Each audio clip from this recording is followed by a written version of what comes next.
Hello everyone, welcome to केमहू। आज हम एक सिलेबस का डिस्कशन करेंगे जो है बीएससी एग्जाम्स का सेमेस्टर फर्स्ट एग्जाम का केमिस्ट्री का सिलेबस। ठीक है।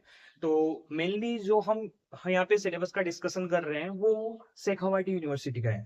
लेकिन शेखावाटी यूनिवर्सिटी हो या फिर कोटा यूनिवर्सिटी हो, राजस्थान यूनिवर्सिटी हो या फिर कोई भी यूनिवर्सिटी हो, सभी यूनिवर्सिटी में होता है क्या कि टॉपिक इधर उधर हो सकता है।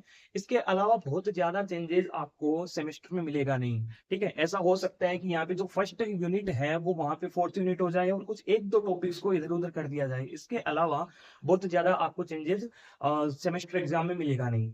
ठीक है। अब जैसे पिछली बार की अगर हम शेखावाटी यूनिवर्सिटी की बात करें तो उसमें एमसीक्यू टाइप क्वेश्चंस आए थे, वहां पे थ्योरेटिकल क्वेश्चंस नहीं थे। ठीक है। तो क्या इस बार थ्योरेटिकल क्वेश्चंस आएंगे या नहीं आएंगे, इसके बारे में भी हम यहाँ पे डिस्कशन करेंगे। ठीक है। तो सबसे पहले आप यहाँ पे देख सकते हो, मैंने यहाँ पे ओनली 2 यूनिट के बारे में लिख रखा है, या फिर 2 यूनिट में कौन कौन से टॉपिक्स हैं। ये कंप्लीट सिलेबस नहीं है, लेकिन जो मेन मेन सिलेबस है, मेन मेन टॉपिक्स हैं, उनको मैंने यहाँ पे लिख दिया है। ठीक है। इसके साथ में जो अलग से जो टॉपिक्स हैं उनके बारे में मैं बात कर लूंगा साथ साथ में। तो सबसे पहले मैं आपको बताता हूँ, जो शेखावाटी यूनिवर्सिटी है, मैं इसके बिहाफ में बताता हूँ, आप अपने यूनिवर्सिटी के अकॉर्डिंग आप देख लेना। ठीक है। तो यहाँ पे मेनली आपके 150 नंबर का पेपर होगा। ठीक है। 150 नंबर का पेपर आएगा। इसमें से अब प्रैक्टिकल के भी हैं इसमें साथ में नंबर। ठीक है। तो 100 नंबर का आपकी एग्जाम होगी, 100 नंबर की। तो 100 नंबर की क्या होगी, एग्जाम होगी। और जो प्रैक्टिकल है वो होगा आपका 50 मार्क्स का।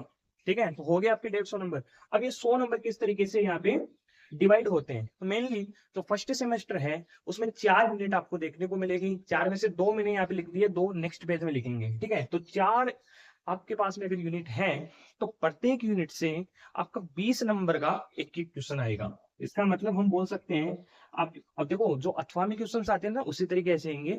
एक यूनिट से 2 क्वेश्चन आएंगे, अथवा में आएंगे। उसी तरीके से अगर हम 4 यूनिट की बात करें तो टोटल आपके पास में 8 क्वेश्चन हो गए, और उनमें से अथवा वाले आपको 4 क्वेश्चन करने हैं। ठीक है। तो 4 क्वेश्चन करने और एक क्वेश्चन आपका 20 नंबर का है, तो कितने हो गए, 80 नंबर हो गए। अब बाकी कितने बचे, 20 नंबर। अब जो 20 नंबर बचे हैं ना, ये क्या आएंगे, एमसीक्यू आएंगे, मल्टीपल चॉइस क्वेश्चन आएंगे। ठीक है। तो 20 नंबर के आपके क्वेश्चन आएंगे और 80 नंबर का आपका थ्योरेटिकल क्वेश्चन का पेपर आएगा। टोटल मिला के आपके 100 नंबर हो गए, और प्रैक्टिकल के आपके 50 नंबर आएंगे। तो टोटल मिला के आपके कितने नंबर हो गए, 150 नंबर। ठीक है। अब हम यहाँ पे स्टार्ट करते हैं। सबसे पहले जो यूनिट फर्स्ट है उसमें कौन कौन से टॉपिक आपको देखने को मिलेंगे उनके बारे में। तो सबसे पहले एक चीज और बता देता हूँ, जो फर्स्ट सेमेस्टर है उसमें 4 यूनिट में से 2 यूनिट आपकी इनऑर्गेनिक केमिस्ट्री की है।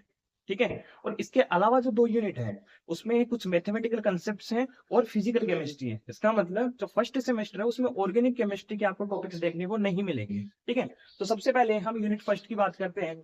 यूनिट फर्स्ट में आप यहाँ पे देखोगे सबसे पहले आयनिक सॉलिड्स के बारे में। आयनिक सॉलिड क्या होते हैं, जितने भी जो टाइप होते हैं आपके आयनिक सॉलिड, इसके बारे में, और रेडियस रेसिव इफेक्ट के बारे में आप यहाँ पे पढ़ोगे। आयनिक सॉलिड क्या होते हैं, आयनिक सॉलिड का फॉर्मेशन किस तरीके से होता है, आयनिक सॉलिड की करेक्टरिस्टिक्स क्या होते हैं, किस तरीके से वहां पे बॉन्ड का फॉर्मेशन होता है, इनके बारे में हम यहाँ पे पढ़ेंगे। ठीक है। फिर हम रेडियस रेसिव इफेक्ट पढ़ेंगे। फिर हम पढ़ेंगे बॉर्न लैंडे इक्वेशन। जो बॉर्न लैंडे इक्वेशन होती है वो मेनली लेटेस्ट एनर्जी निकालने के लिए एक फॉर्मूला होता है। ठीक है। तो लेटेस्ट एनर्जी क्या होती है उसके बारे में हम यहाँ पे पढ़ेंगे। लेटेस्ट एनर्जी किसे बोलते हैं, कौन सी एनर्जी होती है उसको हम लेटेस्ट एनर्जी बोलते हैं। इसके बाद में हम बॉर्न हेबर साइकिल के बारे में पढ़ेंगे, बॉर्न हेबर साइकिल। ठीक है। उसके बाद में फारेंस रूल हो गया, लेटेस्ट डिफेक्ट हो जाएंगे। डिफेक्ट आपने पढ़े होंगे, शॉर्टकी डिफेक्ट हो गया, तो जो डिफेक्ट्स आप पढ़ते हो, तो लेटेस्ट डिफेक्ट हो गया आपके। उसके बाद में हम सेमीकंडक्टर्स के बारे में पढ़ेंगे। ठीक है। और इसी का जो दूसरा पार्ट है यूनिट फर्स्ट का, उसमें हम मेटेलिक बॉन्ड्स पढ़ेंगे, वैलेंस बॉन्ड पढ़ेंगे और बैंड थ्योरीज पढ़ेंगे। ठीक है। यहाँ पे हम वैलेंस बॉन्ड के बारे में पढ़ेंगे, वैलेंस बॉन्ड क्या होते हैं और मेटेलिक बॉन्ड्स कौन से होते हैं। फिर तीसरा होता है आपका वीक इंटरेक्शंस पढ़ेंगे। तो वीक इंटरेक्शन में क्या क्या आती है आपकी, वीक इंटरेक्शंस कौन सी होती है, जहां पे जो बॉन्ड होता है बॉन्ड की स्ट्रेंथ कम होती है। तो जो हाइड्रोजन बॉन्डिंग होती है वो plus van der Waals, forces के बारे में हम वीक इंटरेक्शंस में पढ़ेंगे, ठीक है। फिर आपकी जो सेकंड यूनिट आती है उसमें हम कोवेलेंट बॉन्ड पढ़ेंगे। अब कोवेलेंट बॉन्ड में कौन कौन सी वैलेंस बॉन्ड थ्योरी जो हम पढ़ते हैं वो कोवेलेंट बॉन्ड का फॉर्मेशन होता है तब पढ़ते हैं, ठीक है। वैलेंस बॉन्ड थ्योरी क्या बताती है, कोवेलेंट बॉन्ड का फॉर्मेशन किस तरीके से होता है उसके लिए जो थ्योरी है वो है वैलेंस बॉन्ड थ्योरी। अब वैलेंस बॉन्ड थ्योरी पढ़ ली, लेकिन वैलेंस बॉन्ड थ्योरी के बाद में आपकी वीएससीपीआर थ्योरी भी आई थी। तो यहाँ पे हम ये देखेंगे कि जो वैलेंस बॉन्ड थ्योरी क्या पूरी तरीके से मान्य है या फिर इसमें कुछ कमियां थी, तो उन कमियों के बारे में, इसकी जो लिमिटेशंस हैं उनके बारे में पढ़ेंगे। उसके बाद में हाइब्रिडाइजेशन पढ़ेंगे, हाइब्रिडाइजेशन कई तरीके के मॉलिक्यूल्स जो भी है हाइब्रिडाइजेशन किस तरीके से निकाला जाता है उनके बारे में यहाँ पे पढ़ेंगे। और बाद में हम यहाँ पे VSEPR theory, valence shell electron pair repulsion theory के बारे में पढ़ेंगे। इससे आपके पास में किसी भी एटम पे, किसी भी मॉलिक्यूल पे लोन पेयर और बॉन्ड पेयर की स्थिति देखेंगे, बॉन्ड पेयर और लोन पेयर कितने, जब इनकी नंबरिंग के अकॉर्डिंग यहाँ पे इनकी शेप और ज्योमेट्री के बारे में हम यहाँ पे बात करेंगे। इसके बाद में हम जो सेकंड यूनिट है उसमें एमओटी मॉलिक्यूलर ऑर्बिटल थ्योरी पढ़ेंगे, जिसमें हम एलसीएओ मेथड, एमओटी में एलसीओ मेथड यूज किया जाता है। तो एलसीओ होता है linear combination of atomic orbital. जो एटॉमिक ऑर्बिटल्स होते हैं, दो एटम जब मिलते हैं तो इनके ऑर्बिटल्स में जो ओवरलैपिंग होती है उससे मॉलिक्यूलर ऑर्बिटल्स का फॉर्मेशन होता है, ठीक है। तो यहाँ पे जो मॉलिक्यूलर ऑर्बिटल का फॉर्मेशन किस तरीके से होता है तो वहां पे हम एलसीओ मेथड पढ़ेंगे। बाद में हम पढ़ेंगे bonding molecular orbital, anti bonding molecular orbital and non bonding molecular orbital. ये तीनों ऑर्बिटल किस तरीके से फॉर्मेशन होता है, देखो जो मॉलिक्यूलर ऑर्बिटल थ्योरी है ना ये पढ़ेंगे हम, इसके साथ में हम मॉलिक्यूलर ऑर्बिटल डायग्राम बनाएंगे। जो मॉलिक्यूलर ऑर्बिटल डायग्राम होता है उसी में हमें पता चलेगा कि कौन से बॉन्डिंग मॉलिक्यूलर ऑर्बिटल होते हैं, कौन से एंटी बॉन्डिंग होते हैं और कौन से नॉन बॉन्डिंग मॉलिक्यूलर ऑर्बिटल्स यहाँ पे होते हैं। इसके बाद में हम बॉन्ड स्ट्रेंथ के बारे में पढ़ेंगे।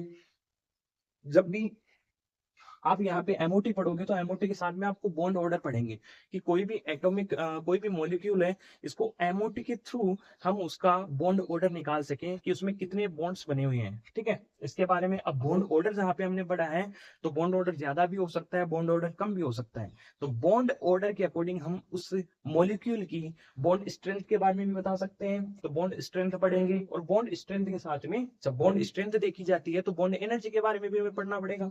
तो वहां पे हम साथ में बॉन्ड एनर्जी पढ़ेंगे और साथ में हम आयनिक करेक्टर्स के बारे में पढ़ेंगे। इसके साथ में कुछ और छोटे मोटे टॉपिक्स और आएंगे जो बीच में कवर होते जाएंगे। मेन जो टॉपिक्स हैं आपके इन यूनिट्स के वो ये हैं, ठीक है। आप एक बार इसका स्क्रीनशॉट ले लीजिए। इसके बाद में हम जो third unit and fourth unit है उसके बारे में भी यहाँ पे लिखते हैं। तो देखिए यहाँ पे हमने unit third and unit fourth के अंदर क्या क्या चीजें हैं उनके बारे में यहाँ पे लिखा है। यूनिट थर्ड में आपके पास में मेनली हम बात करेंगे मैथमेटिकल कंसेप्ट है। अब देखना जो फर्स्ट सेमेस्टर है उसके सिलेबस में आपने एक चीज देखी होगी कि जितनी भी स्टेट है, मैटर की जो स्टेट होती है, सॉलिड स्टेट हो गई, लिक्विड हो गई या फिर गैसेस स्टेट हो गई, साथ में कोलोइडल स्टेट, ये जितनी भी स्टेट है वो सबकी सब आपकी फर्स्ट सेमेस्टर में आपको देखने को मिल जाएगी, ठीक है। जैसे आपने दो यूनिट के बारे में पहले देख लिया है, फिर जो थर्ड यूनिट है उसमें सबसे पहले हम पढ़ेंगे यहाँ पे मैथमेटिकल कंसेप्ट, ठीक है। तो मैथमेटिकल कंसेप्ट, नॉर्मल मैथमेटिक्स यहाँ पे आपको देखने को मिलेगी, जिसमें लोगरिथमिक रिलेशन आपको देखने को मिलेंगे, लीनियर ग्राफ एंड कैलकुलेशन हो गई। इसके साथ में देखो डिफरेंशिएशन ऑफ फंक्शन, डिफरेंशिएशन और इंटीग्रेशन जब हम पढ़ते हैं ना, नॉर्मल जो इंटीग्रेशन हो गए उनके बारे में हम यहाँ पे पढ़ेंगे। इसके अलावा मैक्सिमा और मिनिमा, ठीक है, इनके बारे में जब भी वेव बनती है तो उसमें मैक्सिमा एंड मिनिमा का फॉर्मेशन होता है, उसके बारे में हम यहाँ पे पढ़ेंगे। इसके बाद में लिक्विड स्टेट है आपकी थर्ड यूनिट में, इसमें इंटरमोलिकुलर फोर्सेज के बारे में पढ़ेंगे। इंटरमोलिकुलर फोर्सेज से ही आपको स्टेट का फॉर्मेशन होता है। जैसे लिक्विड की अगर हम बात करें, जैसे सॉलिड की हम बात करें तो सॉलिड में जो इंटरमोलिकुलर फोर्स होता है वो सबसे ज्यादा होता है, लिक्विड में उससे कम होता है। और गैसियस स्टेट होती है उसमें मॉलिक्यूल्स के बीच में जो फोर्स होता है, इंटरमोलिकुलर फोर्स होता है वो सबसे कम होता है, ठीक है। और इसी पे बॉन्ड्स के बीच में जो बॉन्ड स्ट्रेंथ है या जो बॉन्ड बनता है उसकी जो स्ट्रेंथ है उसको हम डिसाइड कर सकते हैं, ठीक है। तो यहाँ पे हम लिक्विड स्टेट में इंटरमोलिकुलर फोर्सेस पढ़ेंगे। उसके बाद में आ गई आपकी सॉलिड स्टेट है, तो सॉलिड स्टेट में आप स्पेस लैटिस के बारे में पढ़ोगे, सॉलिड्स का फॉर्मेशन किस तरीके से होता है तो हम यूनिट सेल के बारे में पढ़ते हैं, वहाँ पे यूनिट सेल्स के बारे में हम यहाँ पे पढ़ेंगे। और लॉज ऑफ क्रिस्टलोग्राफी और ब्रेग्स इक्वेशन यहाँ पे हम देखेंगे। फिर आपकी आती है फोर्थ यूनिट, जिसमें हम गैसेस स्टेट और कोलोइडल स्टेट, इन दोनों स्टेट के बारे में बात करेंगे, ठीक है। ये टॉपिक है, ऐसे ऐसा नहीं है कि हम ओनली गैसेस स्टेट क्या होती है, इससे रिलेटेड जो भी छोटे छोटे टॉपिक्स होते हैं उनके बारे में हम यहाँ पे देखेंगे, इनकी एप्लीकेशंस वगैरह यहाँ पे जो भी आएगी उनके बारे में भी हम बात करेंगे। इसके साथ ही हम मॉलिक्यूलर वेलोसिटीज इनके बारे में यहाँ पे पढ़ेंगे, ठीक है। तो यहाँ पे हमने चारों यूनिट्स के बारे में देखा, कौन कौन से टॉपिक्स को हम यहाँ पे पढ़ेंगे, किस सीरीज से हम इन टॉपिक्स को पढ़ेंगे, उनके बारे में हमने यहाँ पे देखा। अगर आप चैनल पे हमारे में नए हो और क्लासें आप कंप्लीट लेना चाहते हो तो आप हमारे चैनल को सब्सक्राइब कर सकते हैं। ठीक है, जो भी नेक्स्ट क्लास होगी हमारी, उस क्लास से हम हमारे टॉपिक्स जो भी हैं उनको स्टार्ट कर देंगे। Okay, thank you.